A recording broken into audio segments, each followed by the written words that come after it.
बैलाची का king Arjun is a king MS king hook king या नावाने प्रचितीत नक्कीच विचार केला तर शरीर यष्टी पाहिली या बैलाची तर बाहुबली आहे आपण पाहू शकता आमच्या स्क्रीन वरती नक्कीच बैलगाडा शर्यती त्याचबरोबर झुंजींच्या नक्कीच शर्यती अनेकदा त्याने मारलेत आणि नक्कीच आज तो देखील या ठिकाणी मात्र उपस्थित होते आमचे अनेक मान्यवर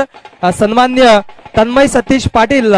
हे अर्जुन बैलाचे मालक आहेत त्याचबरोबर रोशनजी गोंदे देखील आहेत कट्टर ग्रुप आणि कट्टर बैलाचे मालक आमचे त्रिमूर्ती देखील आहेत त्याचबरोबर मनोजजी गोंदले आहेत पांडुरंगजी संते देखील आहेत आणि तानाजी पाटील भास्कर पाटील असतील चिन्मय पाटील असेल सतीशजी पाटील स्वप्नीलजी भुंडोरे गणेशजी मस्कर जयेशजी पाटील राणा पाटील महेश पाटील गीतेश पाटील अनेक मान्यवर आपल्याला पाहायला मिळत आहेत आणि ही होती एंट्री पाहू शकता अर्जुन बैल आता मात्र मैदानाच्या